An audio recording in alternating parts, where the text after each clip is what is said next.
Salut YouTube, c'est Superboki. Aujourd'hui, on va regarder comment installer Recalbox en 2021, si c'est simple et accessible au plus grand nombre. Je fais cette vidéo car voilà, j'ai voulu faire un petit cadeau à mon cousin et il m'a dit « Ah, j'ai vu Recalbox et tout, est-ce que tu pourrais m'en faire une ?» Bien sûr que je peux. Je vais donc installer ça sur un Raspberry Pi 4 mis dans une magnifique Nespi case. Oh, incroyable. Je te montre quand même mon œuvre d'art, incroyable. Tu vois que j'ai branché le ventilateur, mais je l'ai branché sur le 3,5 volts et non sur le 5 volts, parce que je trouvais qu'il faisait trop de bruit. Donc des petits dissipateurs, un ventilo, et en route. On referme la bête. Si vous êtes un boulet comme moi, n'oubliez pas que sur un Raspberry Pi 4, c'est du mini HDMI comme ça. Donc voilà. À prendre en compte. Première chose à faire, tu prends ta carte SD, si possible une classe 10 parce que ça va un peu plus vite, tu mets ça dans ton petit adaptateur si tu en as besoin et tu branches ça sur ton ordinateur. On va partir du principe que je suis monsieur tout le monde, ce qui n'est finalement pas si éloigné de la réalité, et on va aller sur le site de recalbox.com. Tu vas faire la première page où tu es accueilli par des zombies, et oui je suis déjà équipé et je veux download.recalbox.com. Pour Raspberry Pi 4.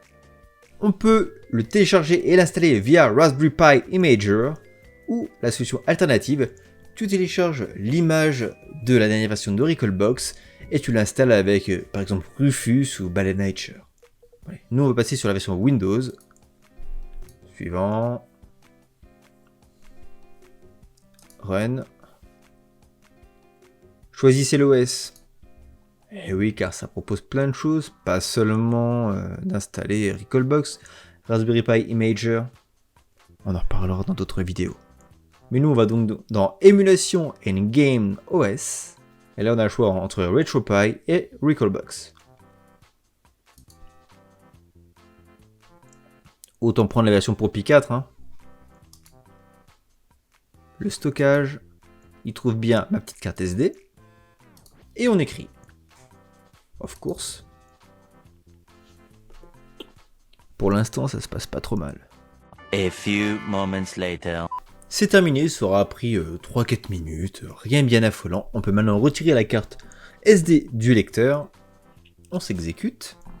Petit moment habilité où tu dois mettre la carte SD dans ton Raspberry Pi. C'est chose faite. Pour l'installation, j'aurais pu choisir la magnifique manette 8-bit-do SN30 Pro ou, en restant classique, ma manette de Xbox One. Mais non, on va tenter un petit challenge avec une magnifique manette No Name de Super Nintendo. Donc, j'ai mon micro HDMI, j'ai mon alim et ma manette de brancher. C'est parti. Ah. Oh, ah. Ma manette est détectée. C'est très cheap. Hein. Hold a button on your device to configure it. For sure. Yeah, for sure. Okay, excellent. Alors, up, down, left, right. Joystick, j'en ai pas. A, B, X, Y. Start, select. L1, R1. J'ai pas. Bah, j'ai pas du coup. J'ai pas. Et la hotkey, je vais mettre select. Je sais jamais si c'est start ou select qu'il faut mettre quand tu n'as pas de hotkey. Et c'est configuré. Donc ma manette est bien reconnue. Hop. On peut le passer en français. Later. Voir si avant on peut faire quelques petits paramétrages. Les autres options, network, on va se connecter. Ok, on va prendre le Wi-Fi. Hop, je suis bien connecté en Wi-Fi. Paramètres avancés. Overclocking, apparemment on peut overclocker notre Pi 4 pour optimiser les performances, notamment sur des jeux comme sur la 64, la PlayStation ou la Dreamcast. On va se mettre en mode turbo, parce que les deux autres, tu vois, les petits warnings, on va éviter. Commencer à cacher le contenu adulte, non. On reboot. Quel boot screen incroyable.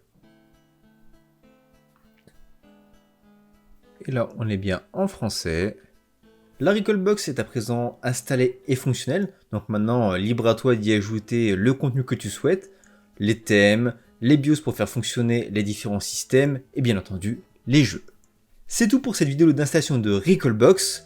Donc tu vois, t'as pas forcément besoin d'être un petit pro de la bidouille et de la technologie pour l'installer sur un Raspberry Pi 4. Si tu as des questions, n'hésite pas à les mettre dans les commentaires, j'y répondrai comme d'habitude. Sauf les questions, tu peux m'envoyer un lien pour les jeux, tu peux m'envoyer un lien pour les BIOS, ça... C'est non. Si tu apprécies mon contenu, n'hésite pas comme d'habitude à le relayer sur les réseaux, à mettre ton plus beau pouce bleu et à t'abonner si ce n'est pas déjà fait. On se dit à très bientôt, salut YouTube!